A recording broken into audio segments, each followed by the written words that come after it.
All right, guys. So the last time that we spoke, I told you that I was going to open up a bank account. I went to Associated Credit Union, something like that.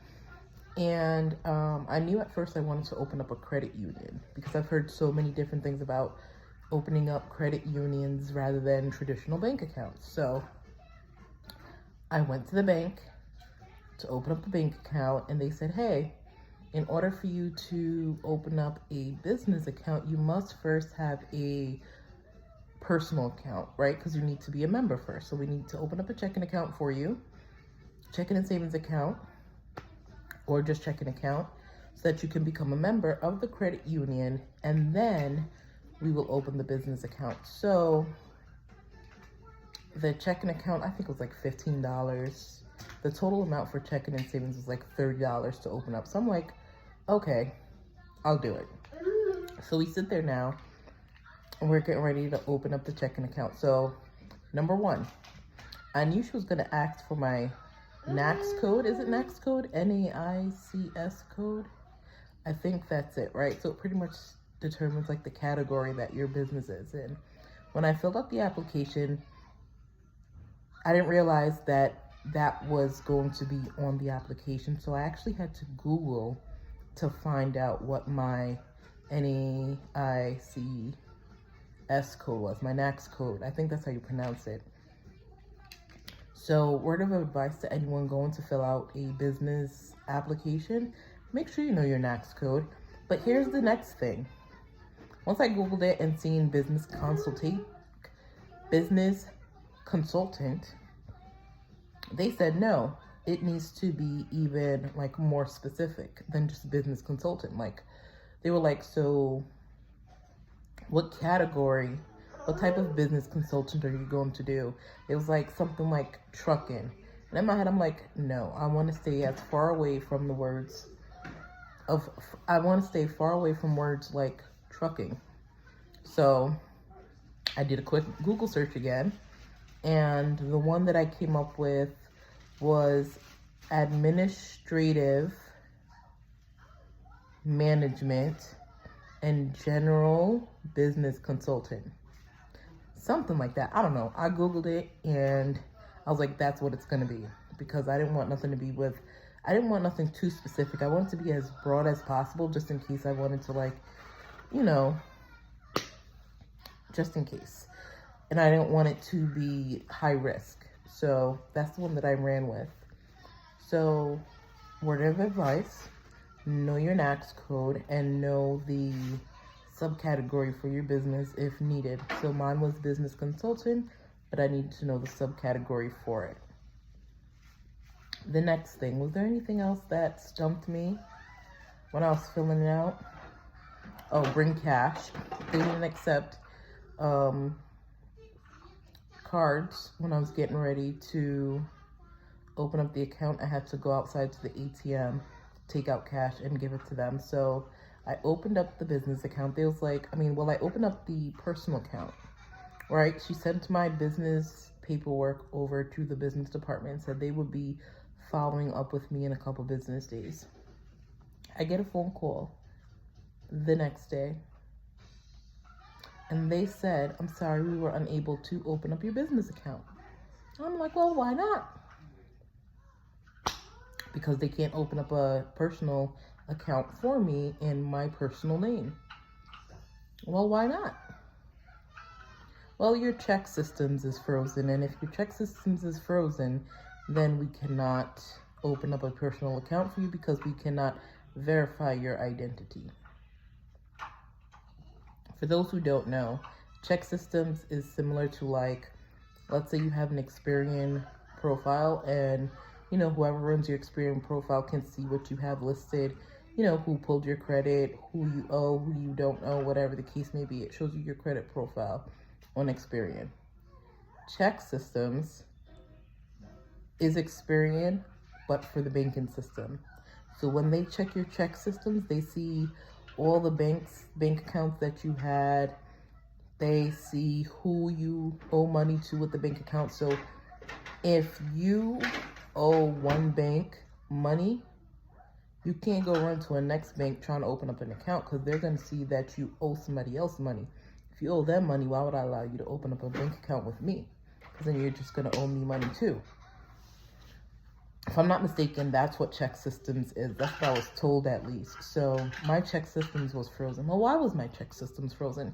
Because I remember years ago, maybe like 2 years ago, I was listening to a guru who told me in order to fix my credit profile, one of the things I had to do was freeze all my accounts that, all my profiles, like freeze your Experian, freeze your TransUnion, freeze your this, freeze your that, freeze your ChexSystems, freeze your LexisNexis, freeze all those bureaus. So I listened to them and I never unfroze it. And I never like really opened up any bank accounts or anything like that since then. So I guess that's why I never realized it was still frozen. So I had to call customer service, but the problem is they're sending everything to my old address in New York. I have to update the address for Georgia so that they can, it's a whole bunch of, like, it's literally just a whole bunch of headaches. Like, my address for ChexSystems is my New York address, not my Georgia address. So they were sending the mail with the PIN because I don't remember my online password, or not even like the online password. The online account is linked to another number, and I'm just like, you know what, Lord, if you don't want me to unfreeze my ChexSystems, just let me know. So that's a battle that I'm going to tackle another day. And then they also said, oh, you also have a late payment on an account from 2023, last year. So I'm like, what are they talking about? A late payment from last year? I thought I did good last year with no late payments. And then when I looked and saw what they were talking about, when I looked at my credit profile,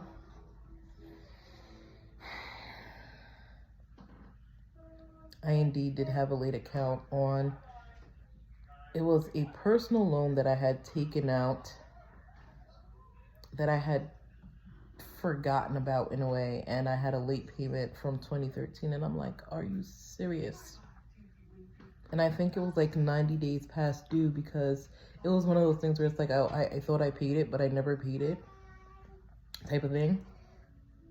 It was one of those things where it's like, I thought I paid it, but I never paid it. I don't even know. It was, I'm just so upset with myself. So it's like, he said it has to be at least 2 years old. Your last late payment has to be 2 years old. So technically, I'm guessing most banks are going to say the same thing. So technically, I can't really open up a personal account until next year. Until, like, let's say December of next year is when I can open up a personal bank account, because I have a very late payment from last year and my ChexSystems is frozen. So I said, okay, fair enough. So now, instead of getting the benefits of the credit unions, I have to go with the big banks. So the big bank that I chose was Truist.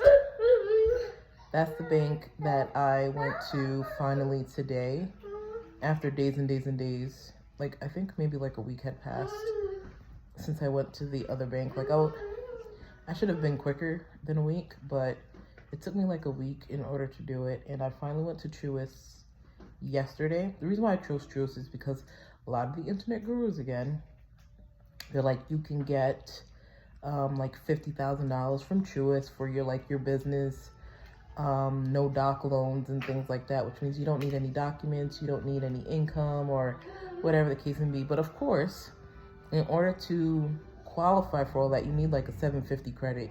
You need a perfect credit profile and things like that. So even though I don't plan on doing any credit cards and business credit cards and things like that now, I'm still setting it up.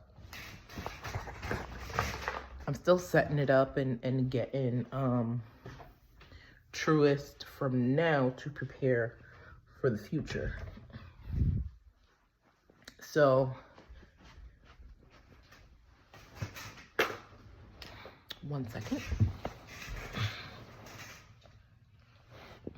So I know, like, the business gurus said Truist was a good bank for businesses, for, like, no doc loans and things like that. So that's why I chose Truist, even though I can't, I won't qualify for that right now.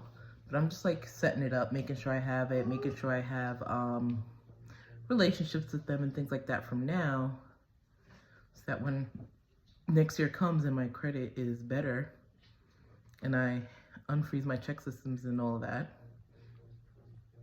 I can go ahead and apply for these docs and things like that that these gurus are telling me about. Either way, that's besides the point. When I went to Truist, I was able to open up a bank account. That's the long story short. That's the important memo. That's all that really matters. So I do have a Truist bank account. Woo-hoo. Do you know what happened to me?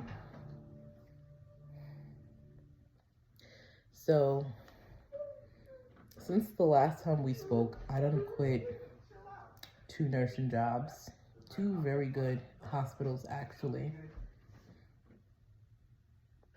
And it's simply because I've actually quit like 2 great hospitals, and it's simply because these great hospitals, like, they only had night shift available, or at least it was easier to get in with night shift. And my bedtime is 8 p.m. I was on orientation for, well, first of all, the first hospital, it took like an hour and a half to get there with traffic. It took me like 2 hours, 2.5 hours to get home. I'm like, no, no. Imagine taking an hour and a half to go to work, doing a 12-hour shift, being stuck there an extra hour trying to finish up your documentation, and then taking 2.5 hours to come home. That's 12-hour shift, an extra hour, that's 13 hours, plus the hour and a half to get there, that's 14 and a half, 15, that's almost 17, 18 hours of my day. So I quit them because it was too far and it was too much traffic, because the hospital was located in the metro area. The second one I quit because the second one I quit because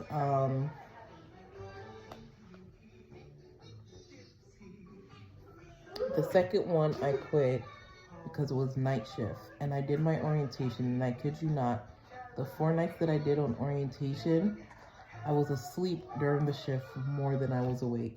I could not stay up. And this is one of the reasons why I want to get out of nursing so bad. It requires too much of my time. Those 12-hour shifts, the hour and a half that it gets, travel time to get back and forth to work.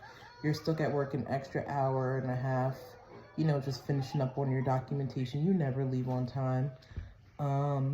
Night shift, I can't stay up. I'm missing out on time with my fit. Like, it's so many reasons why I want out in nursing, and I ended up quitting those 2 jobs. You know what was my breaking point? So I had scheduled an appointment. Well, falling asleep at work was one of my breaking points, but what took me over the edge was the fact that my mentor has a compliance officer.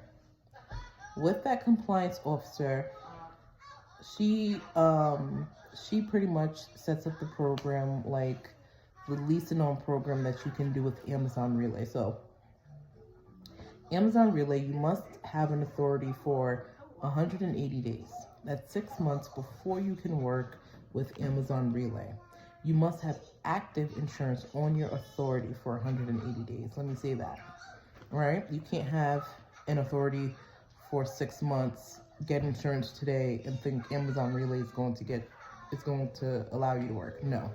You must have an active authority with insurance for 180 days before you can work with Amazon.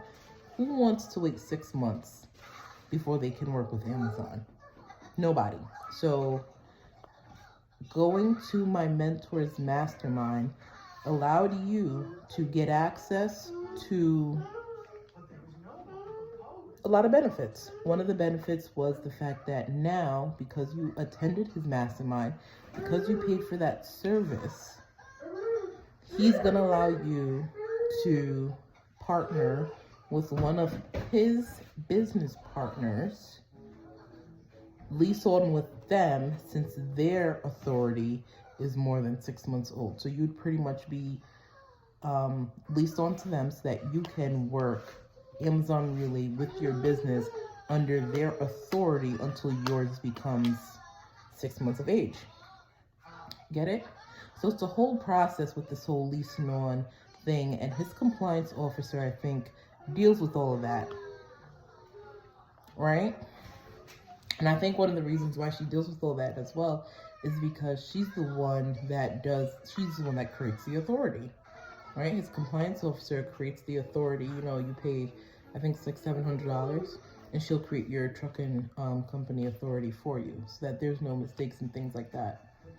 And that's one of the first processes of leasing on. The lease on process, that's one of the first steps. So either way, I wanted to get a better picture of all of this, right? Because I still had many questions. I'm still not 100% sure what this whole lease on process is going to consist of, how long it's going to take, what the steps are and things like that. And I wanted to, you know, just make sure, use my resources. I have the resources. He gave me the number to his compliance officer. He gave me the number. Like, we have access to these people, so use your resources.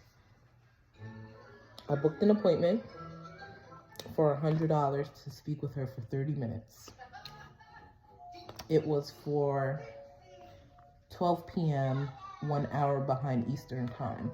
So it was actually for 1 p.m., my time. I didn't know that at first, right? So I come home from work after doing the night shift. I come home from work. I set my alarm for 12 p.m. my time because at first I thought it was supposed to be for 12 p.m. my time. I set like 3 alarms. I called her at 12 p.m. She says, "No, sweetie, it is Central Time. I guess you call it. You need to call me back in an hour because it's only 11 o'clock here." I said, okay. I set 3 alarms. I kid you not, the last thing I remember was waking up, looking at my clock and saying, okay, it's 12:50. 10 more minutes for me to call her. I'm up, I'm good. Oh, I set 3 alarms because I was going to take a nap because I had worked the night shift. So I'm like, okay, let me take a nap because I'm tired as ever. And I know what happens when I take a nap. When I take a nap, I'm gone. So I set my 3 alarms. I remember waking up at 12:50 p.m. and telling myself, okay, I have 10 minutes to speak to her. I kid you not. I don't know what happened between 12:50 and 4 o'clock, but next thing I knew, it was 4 p.m. I had dozed off in those 10 minutes. I missed my appointment and I wasted $100. That was my breaking point. That's when I said, I'm done with this night shift. I'm done. So, because I missed that appointment, I made another appointment. That appointment was for today. I called her at 1 p.m. because it was another 12 o'clock appointment. I called her at 1 p.m. and nobody answered.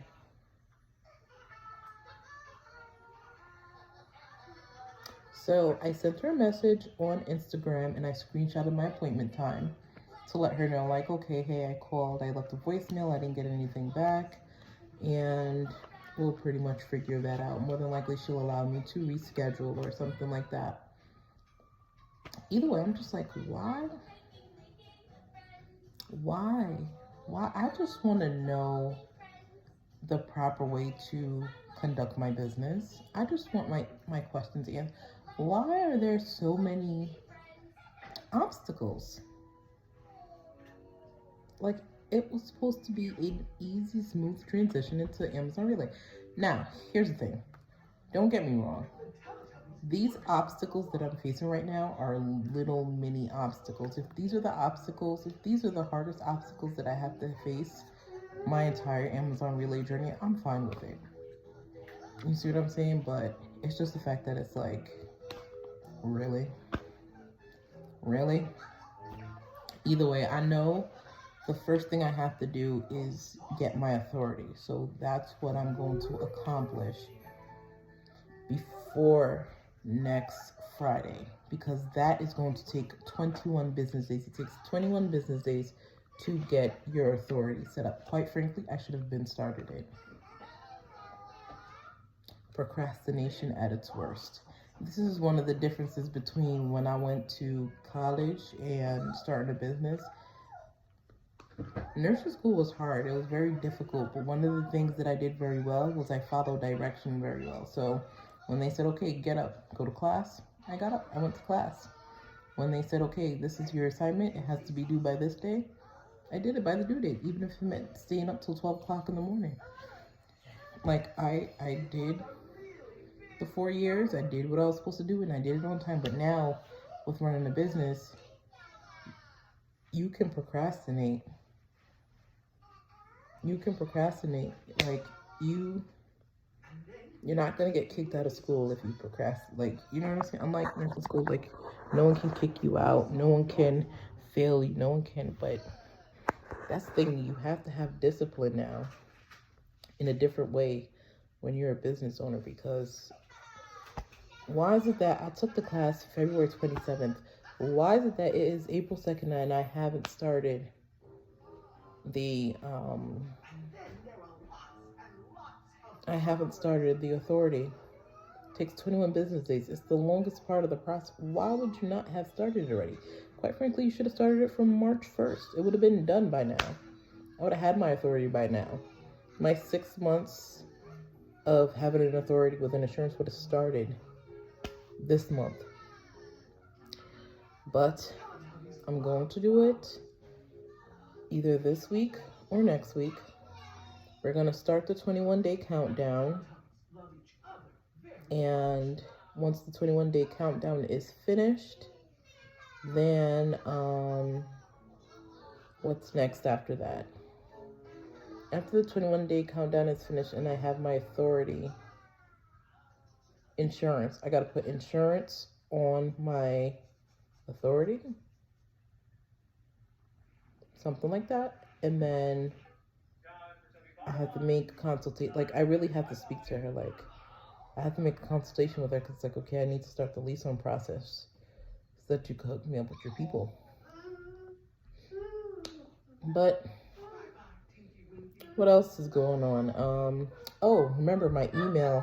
I had problems with my email because 2 years ago with alstonnational.com and the Alston National domain with the professional email address,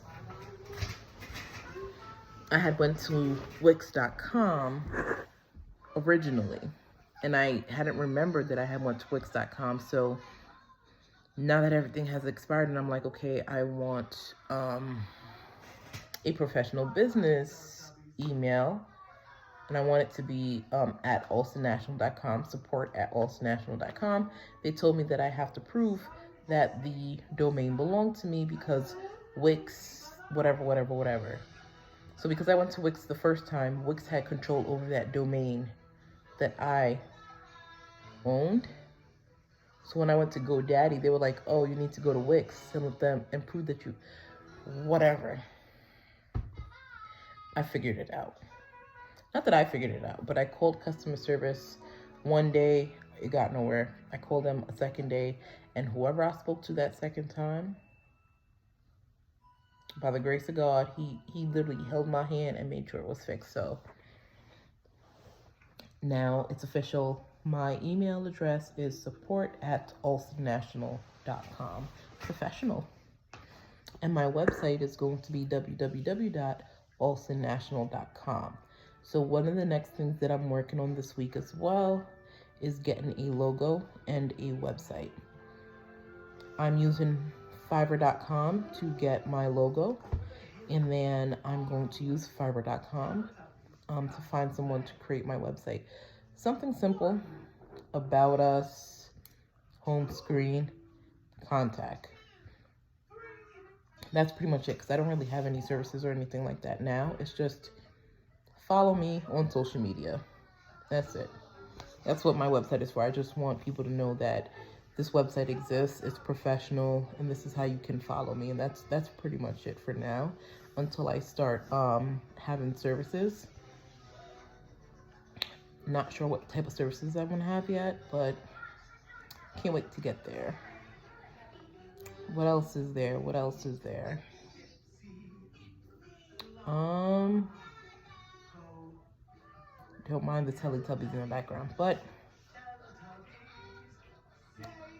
I think that is it. Let me see. Oh, no, that is not it. I don't have a business savings account yet. I don't plan on getting a business savings account until I start Amazon Relay. Because once I start Amazon Relay, then I can say, okay, let me move money into my business savings account so that, you know, I'm not spending all of my net profits. So that I'm, you know, putting money away for taxes and things like that. Credit accounts for the business, I'm not going to do that until probably like next year when I fix my personal credit, because I do want to like personal guarantee it so that I can get higher limits. I mentioned the website, I mentioned that I fixed my email, I mentioned the logo. iPostal.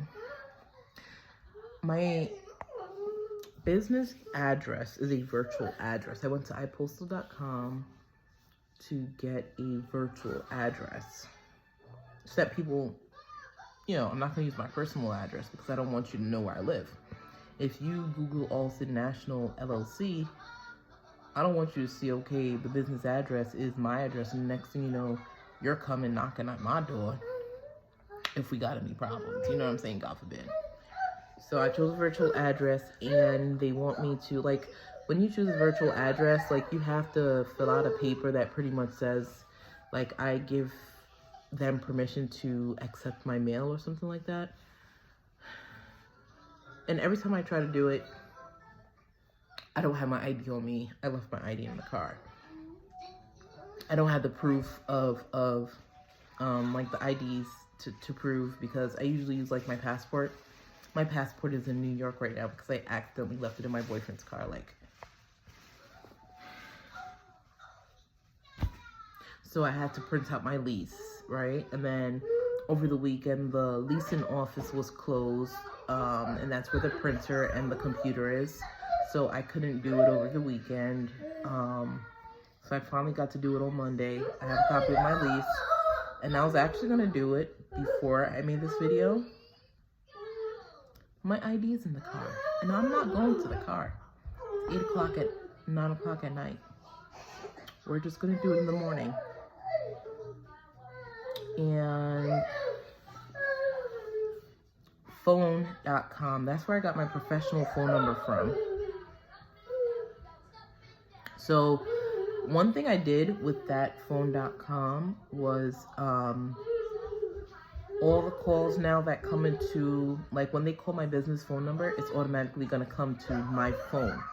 But one thing I'm having trouble with, I have to call them in the morning, is I want, when someone calls my business phone number and it redirects to my phone, I want it to say, Alston National is calling you at the moment. When I had eVoice, eVoice was the first professional business phone number that I had, like 2 years ago. It was my business that only lasted a week. That's besides the point. Anytime someone called my business phone number, it would pop up on my phone, Alston National is calling you right now. And that gave me the cue, okay, go ahead, answer this phone call. It's an important phone call. Like, right now, like, whoever called is coming up on the phone. The problem is, I don't answer numbers I don't know. So I'd rather it say Alston National is calling you, so I know, Tani, go ahead and answer the phone call, because someone's calling your business phone that's being redirected to your phone. So therefore, answer it. It's important. So that's something I'm gonna call. I'm gonna call them in the morning to figure that out. The next thing is 411. I went to listyourself.com. Listyourself.com? I think it's listyourself.com. And I registered my phone number with 411. Now, I don't even know the purpose of this. I think it makes your business more visible. I think that's what it is. But I did it because all the internet gurus said to do it. List your business on 411. So it was free. It didn't hurt. So I did it.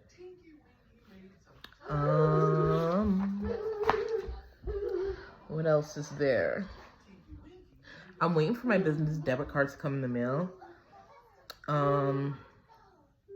Until then, until I have, even though I'll have the statements on the card, I still want to print out like the receipts of the things that I'm purchasing and put it into a binder. So one of these days I'm gonna go back and look at all the things that I've purchased between February and now, which is April, so that I can have all my receipts, which is going to make my life a lot easier come tax time.